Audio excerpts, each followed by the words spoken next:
नमस्कार मित्रों, स्वागत करते हैं एक बार फिर से हम आपका अपने YouTube चैनल कवि क्लासेस में। मित्रों, आज आप लोगों को बताने जा रहा हूं कि बीएचयू बीएड एंट्रेंस एग्जामिनेशन में आप सफलता कैसे प्राप्त कर सकते हैं, क्योंकि आपके पास अब सिर्फ और सिर्फ 25 दिनों का समय शेष बाकी है। तो आप इन 25 दिनों में क्या करें, क्या प्लानिंग आपकी होनी चाहिए, कैसा आप तैयारी करें कि आपका जो सीट है बीएचयू में पढ़ने का सपना वह पूरा हो सके। तो चलिए बताते हैं, आज आप लोग के लिए 5 चीज़ें जो बताने वाले हैं, उन पाँचों चीज़ों को आप लोग ध्यान से सुनिएगा और वीडियो के अंत तक बने रहिएगा। सबसे बड़ी बात है, अगर वीडियो के बीच में आप छोड़ देंगे तो हो सकता है कि आप जो ज़रूरी चीज़ें हैं उसे आप भी छोड़ सकें। तो चलिए शुरू करें। सबसे महत्वपूर्ण बात कि आपको एग्ज़ाम पैटर्न और सिलेबस पता होना चाहिए। बीएचयू बीएड का आपका क्या एग्ज़ाम पैटर्न है और क्या सिलेबस है, ये आपको मालूम होना चाहिए, क्योंकि इस बार से जो एग्ज़ाम हो रहा है वह बीएचयू की तरफ से नहीं कराया जा रहा है, बल्कि कौन करा रहा है? एनटीए करा रहा है। ठीक है? कौन करा रहा है? एनटीए। तो एनटीए ने कुछ चीज़ें चेंजेस किए हैं, जैसे कि मैक्सिमम मार्क्स क्या-क्या हो इस बार हुए, चेंजेस हुए हैं। ठीक है? इसके अलावा नेगेटिव मार्किंग के बारे में आपको मालूम होना चाहिए। सब्जेक्ट वाइज़ आपको क्वेश्चन के किस सब्जेक्ट से कितने क्वेश्चन पूछे जाते हैं और पिछले सालों में किस प्रकार के क्वेश्चन पूछे गए थे और उसका पैटर्न क्या है उन क्वेश्चन पूछने का, क्या वह उनका लेवल क्या है, ठीक है? क्योंकि लेवल जो है वह बहुत महत्वपूर्ण होने वाली है, क्योंकि कुछ क्वेश्चन का जो लेवल होता है वह मीडियम होता है, कुछ का टफ होता है, कुछ का ईज़ी होता है। तो इन सभी चीज़ों को जानने के लिए आपको एग्ज़ाम पैटर्न और सिलेबस का जानकारी आवश्यक है। दूसरी चीज़ कि आपका डिस्ट्रीब्यूशन ऑफ सिलेबस, जब आप तैयारी करने चलें तो आपको पता होना चाहिए कि आपको कितने सब्जेक्ट पढ़ने हैं। सभी को पता है कि सिर्फ़ आपको 2 खंड पढ़ने हैं। सभी को पता है कि सेक्शन ए है, ठीक है? सेक्शन ए है और सेक्शन बी है। लेकिन क्या आपको पता है कि इन सेक्शन ए और बी में कितने सब्जेक्ट हैं? इन सब्जेक्ट को टोटल मिला करके मैं दावा करता हूँ कि किसी को भी नहीं पता होगा कि बीएचयू बीएड में टोटल कितने सब्जेक्ट आपको पढ़ाई करना है। तो टोटल मिला करके 9 सब्जेक्ट पढ़ाई करना है। अब ये 9 सब्जेक्ट कौन-कौन से हैं?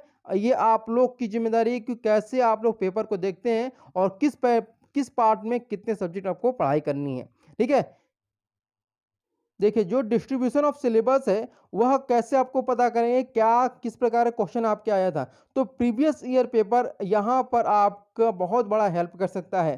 तो देखिए, प्रीवियस ईयर पेपर क्या चीज़ है इसके बारे में आपको जान लीजिए कि जो बीएचयू बीएड का पिछले 10 वर्षों का आपका यहाँ पर 10 वर्षों का जो प्रीवियस ईयर पेपर है, अगर आप उसे हल करते हैं, तो बीएचयू बीएड परीक्षा में यह एक बहुत ही महत्वपूर्ण कदम होगा आपके लिए। तो सबसे पहले आप लोग प्रीवियस ईयर पेपर जो 10 साल के हैं, उनको सॉल्व करिए, ठीक है? इसके बाद देखिए, ये क्या करते हैं, हमें बीएचयू बीएड परीक्षा में क्या करते हैं कि जो प्रारूप होता है, उसका एग्ज़ाम पैटर्न होता है, उसका सिलेबस क्या होता है, उसके जो प्रश्नों के प्रकार है, उसको समझने में हमें सहायता प्राप्त करते हैं, जो प्रीवियस ईयर पेपर होते हैं, ठीक है? अतः आपको बता दें कि अगर आपको प्रीवियस ईयर पेपर कहीं से नहीं मिल रहे हैं, तो हमारे द्वारा आपको 10 साल के प्रीवियस ईयर पेपर को प्रोवाइड कराया जा रहा है। पिछले 10 साल के अगर प्रीवियस ईयर पेपर आप लेना चाहते हैं, तो आपको क्या करना होगा कि हमारे टेलीग्राम ग्रुप से जुड़ जाइए। आपको डिस्क्रिप्शन बॉक्स में टेलीग्राम ग्रुप का लिंक दे दिया जाएगा। तो टेलीग्राम ग्रुप में ही आपको बताया जाएगा कि आप जो प्रीवियस ईयर पेपर है, वह कैसे प्राप्त करेंगे। आपको यहाँ पहले हम बता दें कि यह एक पेड प्रीवियस ईयर ग्रुप है, ठीक है? यानी कि यहाँ पे आप 51 रुपीज़ का एक छोटा-सा अमाउंट आप पे करके अपने 10 साल के प्रीवियस ईयर पेपर को ले सकते हैं। ठीक है? यहाँ पे आपको बता दें कि 10 साल का प्रीवियस ईयर पेपर का दाम सिर्फ़ ₹50, जो कि 1 दिन के जो कॉफ़ी का दाम होता है या चाय का दाम होता है, उससे भी कम है। यहाँ पे आप भी जैसा कि थंबनेल में मैंने बताया भी था कि फ्री पीडीएफ, तो देखिए सिर्फ़ और सिर्फ़ आपको प्रीवियस ईयर पेपर के लिए ही आपको पेमेंट करना है। इसके अलावा चौथी जो चीज़ है, वह है कि आपका जो प्रैक्टिस सेट है, ठीक है? प्रैक्टिस सेट अगर आप हल करते हैं यहाँ पर प्रीवियस ईयर पेपर के अलावा प्रैक्टिस सेट हल करना बहुत आवश्यक होता है, क्योंकि कहा भी जाता है कि जिस कार्य को आप पहली बार करेंगे वह कुछ कठिन लगेगा, लेकिन परंतु बार बार प्रैक्टिस करने से वही कार्य जो आपको कठिन लग रहा था अब सरल लगने लगेगा। तो इस प्रकार से अगर आप प्रैक्टिस करेंगे तो आपको बहुत सारी चीज़ें क्या होंगी, सरल लगेंगी। तो प्रीवियस ईयर पेपर के लिए तो आपको पेमेंट करना पड़ेगा, लेकिन यहाँ पर जो प्रैक्टिस सेट है वह पूरी तरह से आपको फ्री दिया जाएगा। क्या दिया जाएगा? फ्री में दिया जाएगा। आपको डेली की डेली प्रैक्टिस सेट हल कराया जा रहा है, 2 से 3 प्रैक्टिस सेट डेली हल कराया जा रहा है। तो उनकी पीडीएफ आपको टेलीग्राम ग्रुप में ही मिलेगी।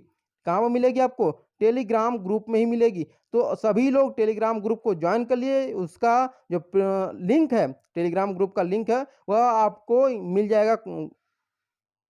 तो सभी लोग डिस्क्रिप्शन बॉक्स में जा करके टेलीग्राम ग्रुप को ज्वाइन कर लीजिए।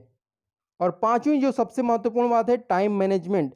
कहा जाता है कि दुनिया में दो ही सबसे शक्तिशाली योद्धा हैं, पहला है टाइम यानी कि समय, और दूसरा क्या है, धैर्य है। तो अगर आप धैर्य के साथ अपने समय को सदुपयोग करेंगे तो जरूर आप सफलता प्राप्त करेंगे। आज से ही आप लोग 12 घंटे तैयारी में जुट जाइए। 12 घंटे, अगर 12 घंटे किसी से नहीं हो पा रहे हैं तो वह 9 घंटे की तैयारी शुरू कर दे, क्योंकि अगर सिर्फ और सिर्फ आपके पास 25 दिनों का समय है, अगर अब भी आप लोग 9 घंटे नहीं पढ़ाई करेंगे तो फिर आप बीएचयू में पढ़ने का सपना छोड़ दीजिए। तो यही चीज़ें थी जो कि आपको बताना बहुत जरूरी था कि 25 दिनों में आप क्या क्या कर सकते हैं। तो फिर कोई भी कन्फ्यूजन है इससे संबंधित तो आप लोग कमेंट बॉक्स में कमेंट करके पूछ सकते हैं कि सर ये कन्फ्यूजन है, ये दिक्कत है, या अगर हर एक जगह जो भी एक पॉइंट हो, हर एक पॉइंट पे मैं आप लोग का साथ दे रहा हूँ। और आप लोग बस पढ़ाई करना है, पढ़ाई करिए, पढ़ाई करने के अलावा और कोई भी रास्ता नहीं है आपको सफलता प्राप्त करने के लिए। तो thank you so much for watching this video.